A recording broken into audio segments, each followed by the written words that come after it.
கோல்டுலையும் நிலத்துலையும் அதிகமாக ரிட்டர்ன் இல்லை அப்படிங்கிறதுனால வந்து பார்த்தோன்னா இன்றைக்கி அல்டர்னேட்டிவ் இன்வெஸ்ட்மெண்ட்னு பார்த்தீங்கன்னா இன்றைக்கி வந்து மியூச்சுவல் ஃபண்ட்ஸ். ஸோ மியூச்சுவல் ஃபண்ட்ஸில் இருக்கக்கூடிய முதலீட்டு வகை தான் வந்து எஸ்ஐபி. எஸ்ஐபிங்கிறது வந்து இன்வெஸ்ட்மெண்ட் கிடையாது. அதாவது மியூச்சுவல் ஃபண்டில் மாதம் நம்ம சேர்க்கறதுக்கு பேர் எஸ்ஐபி. இப்போ ஒரு 20,000 ரூபாய் சம்பளம் வாங்குறாங்க இல்லையா சார், அவங்க வந்து எப்படி சார் எஸ்ஐபியில் இன்வெஸ்ட் பண்ண முடியும்? இப்போ இந்த 20,000 ரூபாய் சம்பாதிக்கிறவங்க வெறும் 2,000 ரூபாய் மட்டும் எடுத்து வச்சாலே போதும். ஒரு 35 வருஷத்தில் 8,40,000 தான் சேர்க்க போறீங்க. அது அட் த ரேட் ஆஃப் 15% வந்து 2 கோடி ரூபாய் வந்துடும். ஒரு 55 வயசுல வந்து அவனுக்கு 2 கோடி ரூபாய் வரும்னு சொல்றீங்க இல்லையா சார்? இப்போ 55 வயசுன்றது அவனுக்கு ஆல்ரெடி ஓல்ட் ஆயிடுவான் இல்லையா சார்? 15 வருஷம் ஒருத்தர் படிச்சாதான் வேலை கிடைக்குது. அப்ப அந்த 15 வருஷத்துக்கு எல்லாரும் வெயிட் பண்றாங்க இல்லையா? ஆனா இன்வெஸ்ட்மெண்ட் மட்டும் இன்னைக்கு போட்டுட்டு நாளைக்கே பணம் வரும்னா எப்படி வரும்? இப்போ நிறைய பேர் கோல்டுலேயே இன்வெஸ்ட் பண்ணிக்கலான்ற ஐடியாவிலே இருக்காங்களா சார்? 90% growth வர்றதுக்கு ஒரு 10 வருஷம் ஆகுது. அப்படி பார்த்தீங்கன்னா அதோடைய ரிட்டர்ன் வந்து வெறும் 7%. அந்த 7% நம்ம ஃபிக்ஸட் டெபாசிட்லேயே கிடைக்குது. இப்போ ஃபியூச்சரை திங்க் பண்ணுறவங்களுக்கு எது சார் நல்ல சேவிங்ஸ் பிளான் நினைக்கிறீங்க? அதாவது India is a emerging country.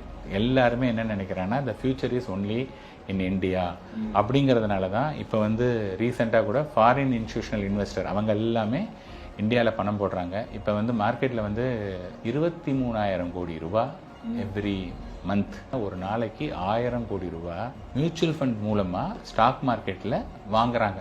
Market மேலே போனாலும் சரி கீழே போனாலும் சரி 1000 crore is coming only through mutual ஃபண்டில் மட்டும். இல்லை நிறைய ரிஸ்க் இருக்கும் இல்லையா?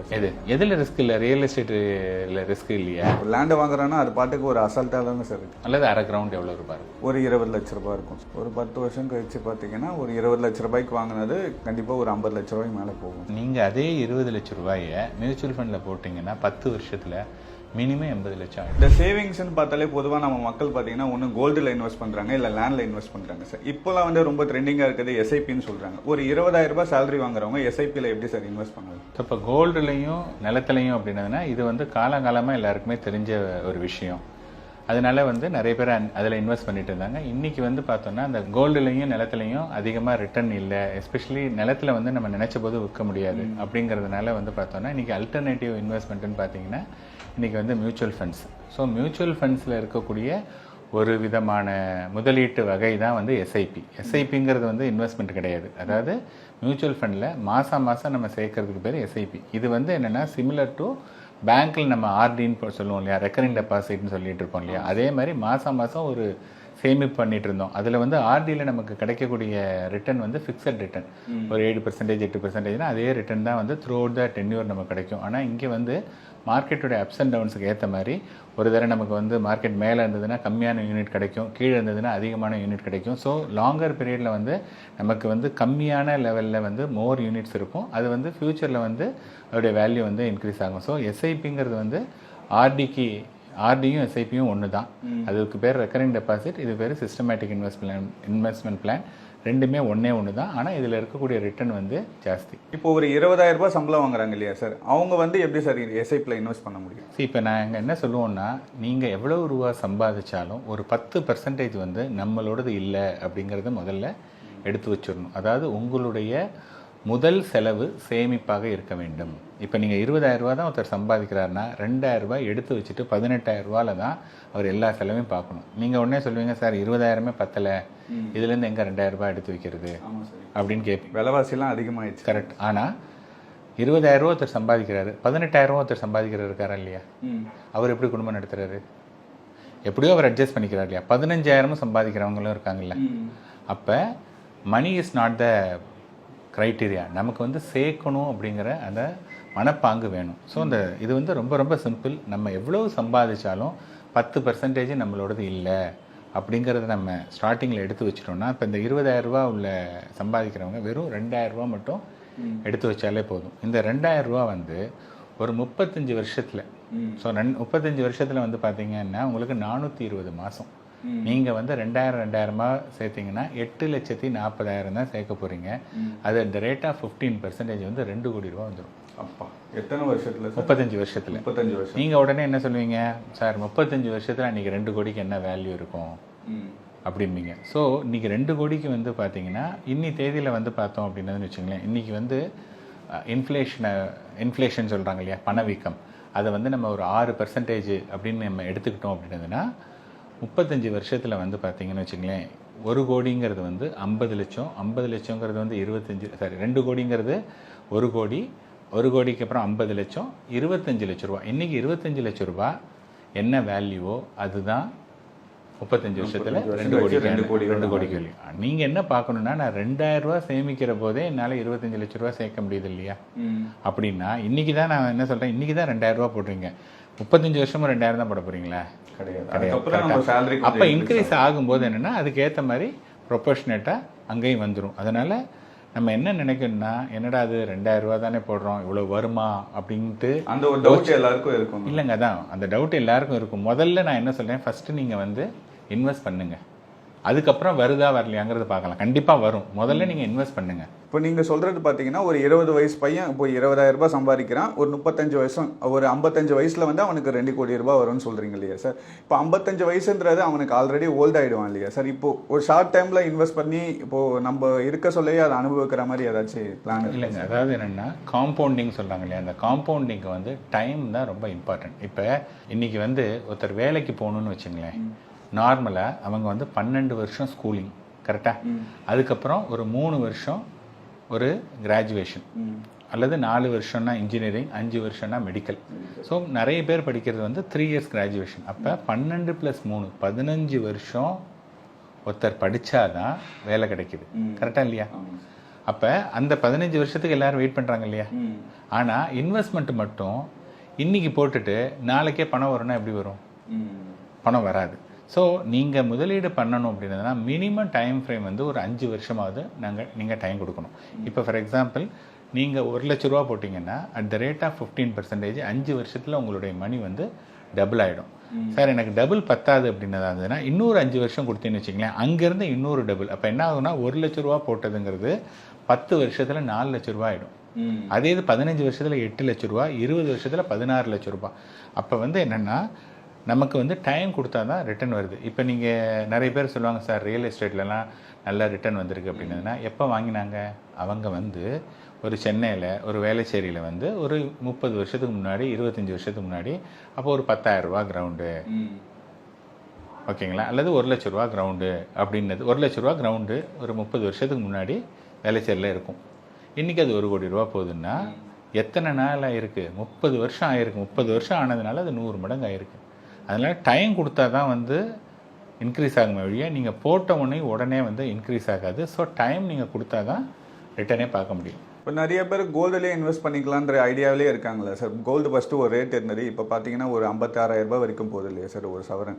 அப்போ கோல்டு வந்து ஒரு 35 வருஷத்தில் என்ன அளவுக்கு போகும் சார்? இப்போ வந்து பார்த்தீங்கன்னா ஃபஸ்ட் அண்ட் ஃபார்மோஸ்ட் வந்து இப்போ கோல்டில் ஒருத்தர் இன்வெஸ்ட் பண்ணுறாங்கன்னு வச்சுங்களேன், எத்தனை பேர் நான் வந்து கோல்டு வந்து அன்றைக்கி கிராம் வாங்கும்போது அன்றைக்கி கிராம் வந்து 1000 ரூபா, இன்றைக்கி வந்து 7,000 ரூபா அப்படின்னு சொல்லிட்டு அந்த கோல்டை விற்று அவங்க வந்து ஒரு வீட்டையோ அல்லது அவங்களுக்கு தேவையான ஒரு விஷயத்துக்கோ வந்து எத்தனை பேர் கோல்டை விற்று பண்ணியிருக்காங்க? கோல்டு எப்போ விற்பாங்க அப்படின்னதுன்னா அவங்களுக்கு வந்து ஒரு நிதி நெருக்கடி வருது, வேறு எங்கேயுமே மணியே இல்லை அப்படின்னா மட்டும்தான் அந்த கோல்டை விற்கிறாங்க. சொல்கிறது மட்டும் என்ன பண்ணுவோன்னா கோல்டில் இன்வெஸ்ட் பண்ணலாம், கோல்டில் இன்வெஸ்ட் பண்ணலாம். கோல்டில் இன்வெஸ்ட் பண்ணிங்கன்னா கோல்டை விற்றீங்களா, கோல்டை விற்றா தான் அதை வந்து இன்வெஸ்ட்மெண்ட்டுன்னு கருதலாம். இப்போ நீங்கள் என்ன பார்க்குறீங்கன்னா, சார் இன்றைக்கி 56,000 ரூபா ஆயிருக்கு, ஓகேங்களா, 56,000 ரூபாங்கிறது நாளைக்கு வந்து 1 லட்ச ரூபா வரும். எப்போ வரும் அப்படின்னதுன்னா அதுக்கு வந்து 10 வருஷம் ஆகும், ஓகேங்களா. 10 வருஷம் அப்படிங்கிறது வந்து பார்த்திங்கன்னா நீங்கள் 56,000லேருந்து 1 லட்சம் அப்படின்னா 44,000 ரூபா ஏறுது, கரெக்டுங்களா. அது வந்து பார்த்திங்கன்னா ரஃப்லி அபவுட் 90%. ஸோ 90% க்ரோத்து வர்றதுக்கு நமக்கு எவ்வளோ வருஷம் ஆக போகுதுன்னா ஒரு 10 வருஷம் ஆக போகுது. அப்படி பார்த்தீங்கன்னா அதோடைய ரிட்டர்ன் வந்து வெறும் 7%. அந்த 7% நம்ம ஃபிக்ஸட் டெபாசிட்லேயே கிடைக்குது, கரெக்டுங்களா. நம்ம வந்து 56 1 லட்சம்னு பார்க்குறத விட அதோடைய க்ரோத் என்ன அது ஒன்று பார்க்கணும். இன்னொன்று வந்து பார்த்திங்கன்னா கோல்டு வந்து முன்னாடி இருந்த ஜென்ரேஷன், இப்போ உங்களுடைய அம்மா அல்லது உங்களுடைய பாட்டி அவங்களுக்கு வந்து கோல்டு மேலே இருந்த அஃபினிட்டி வந்து இன்றைக்கி இருக்கக்கூடிய கேர்ள்ஸுக்கு வந்து கம்மி. நான் நிறைய பேர்கிட்ட கேட்டு பார்த்துட்டேன், எங்களுக்கு கோல்டு மேலெலாம் பெருசாக நாட்டம் இல்லை, ஏன்னா நாங்கள் வந்து ஒரு ஃபேன்சி ஜுவல்லரி மாதிரி போட்டுக்கிட்டோன்னா நாங்கள் புதுசாக போட்டுக்கலாம், இதை வந்து நம்ம எடுத்துகிட்டு வந்து அதை பத்திரமா பாதுகாக்கிறது இதெல்லாம் வந்து ரொம்ப கஷ்டமாக காயினா இருக்கு. வாங்கி சேவ் பண்றது இல்லை, யூஸ் பண்ணுறதுக்கு அவங்க வந்து என்ன பண்ணுறாங்கன்னா இதுதான் பெட்டர் அப்படின்னு நினைக்கிறாங்க. ஸோ இப்போ இருக்கக்கூடிய ஜென்ரேஷனுக்கு கோல்டுக்குமான அஃபினிட்டி வந்து கம்மியாயிட்டே இருக்கு. ஸோ இப்போ கோல்டுடைய தேவை அது மாதிரி முன்னாடி என்ன ஆச்சுன்னா நம்ம ஆளுங்க வந்து கோல்டை வந்து அப்படியே வாங்கி வாங்கி சேர்த்து வச்சுட்டு இருந்தாங்க, யாரும் விற்கவே இல்லை. இப்போ அதிகமாக வாங்கலை அப்படின்னாலே கோல்டு வந்து விலை கம்மியாகிறதுக்கான சான்சஸ் வந்து இருக்கு. இப்போ இருக்கக்கூடிய இதில் வந்து பார்த்தீங்கன்னா இந்த சடன் இது லாஸ்ட் 1 இயரில் மட்டும் கோல்டு வந்து 30% ஏறி இருக்கு. ஸோ இப்போ நிறைய பேர் என்ன நினைப்பாங்கன்னா, ஓகே 1 இயரில் 30% ஏறிடுச்சு, இதே மாதிரி தான் இனிமேல் ஏறப்போகுதுன்னா அது ஏறாது.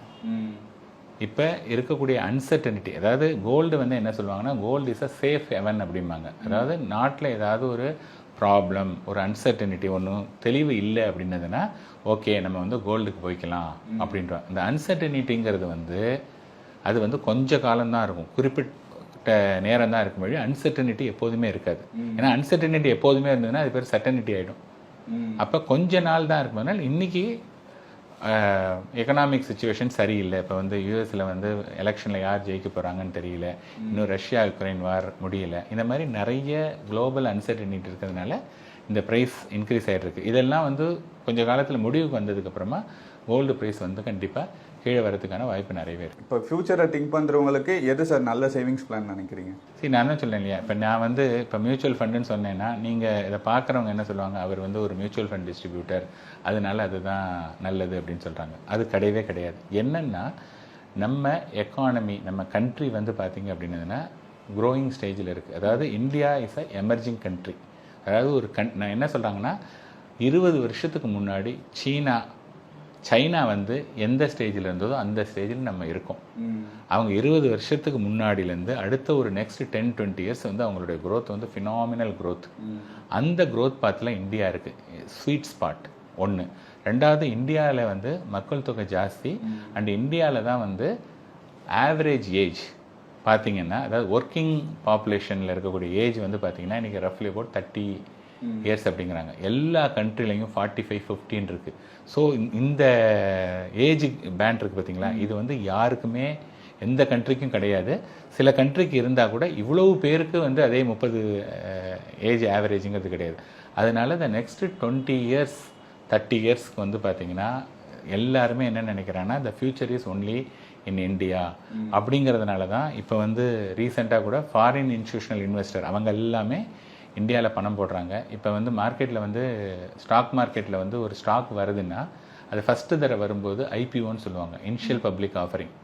இப்போ வந்து ஒரு ஸ்டாக் வந்து வருது, அவங்க என்ன கேட்குறாங்கன்னா எனக்கு வந்து 1000 கோடி ரூபாய் வேணும், இந்த பர்டிகுலர் ஐபிஓ மூலமாக நான் 1000 கோடி ரூபாய் திரட்டணும் அப்படின்னு கேட்டால் அது வந்து 50 டைம்ஸ் 100 டைம்ஸ் சப்ஸ்கிரைப் ஆகுது.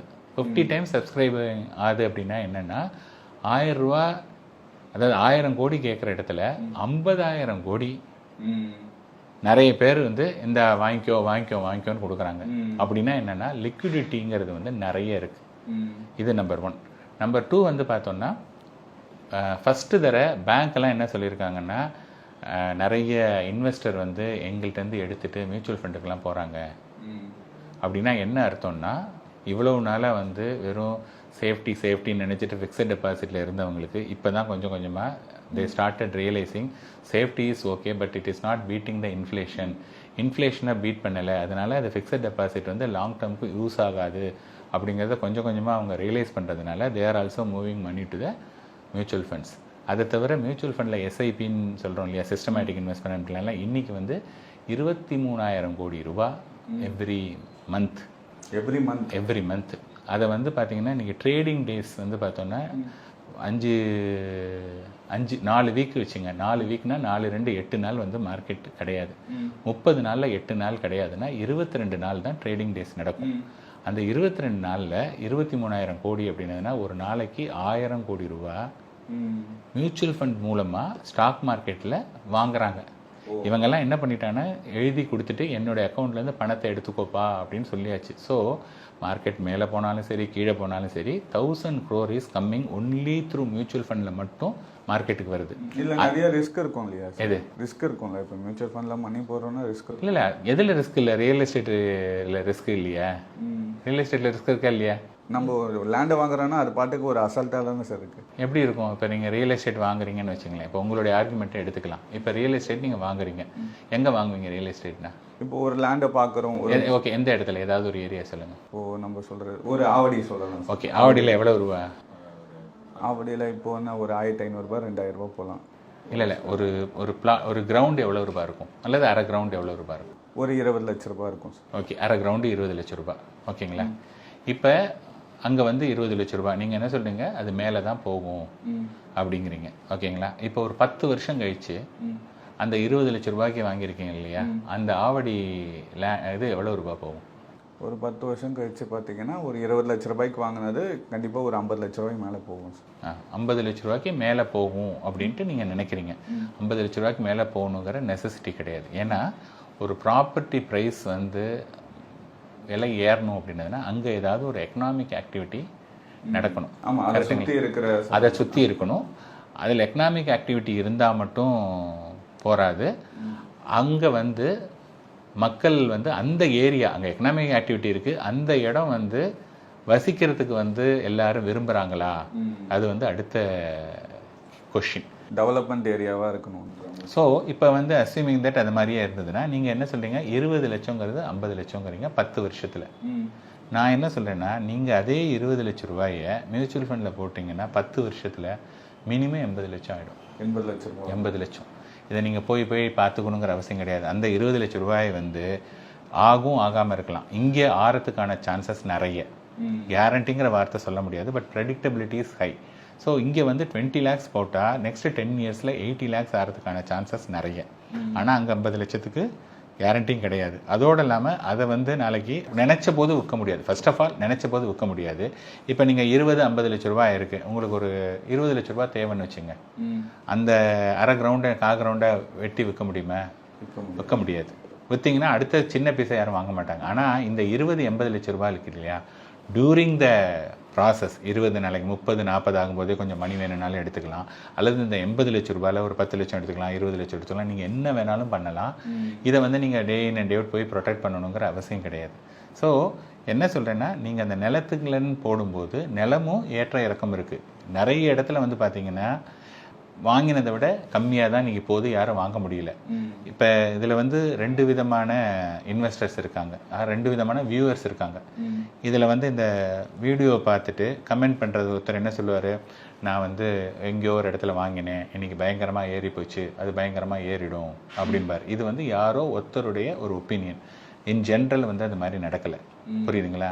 நீங்கள் வந்து என்னென்னா யாரெல்லாம் எவ்வளோ மணி பண்ணியிருக்காங்கன்னு கேளுங்க. நான் நிறைய கிளைண்ட்டை மீட் பண்ணுறேன், நிறைய பேர்கிட்ட சொல்கிறேன். எல்லாருமே என்ன சொல்கிறாங்கன்னா, அந்த அளவுக்கு ஏறலை, இன்றைக்கி விற்கணும்னு நினச்சா என்னால் விற்க முடியல, நான் சொன்னோம் அந்த ரேட்டுங்கிறாங்க. ஆனால் யாருமே பையர்ஸ் இல்லை அப்படின்னதுன்னா, இப்போ ஃபார் எக்ஸாம்பிள் 20 லட்சம் நீங்கள் கொஞ்ச நாள் முன்னாடி கேட்டுருக்கீங்க, 50 லட்சம் சொல்லியிருக்கீங்க. நான் சொல்கிறேன், சார் 50 லட்சம் சொன்னீங்களே, போய் விற்றுட்டு வாங்கண்ணே.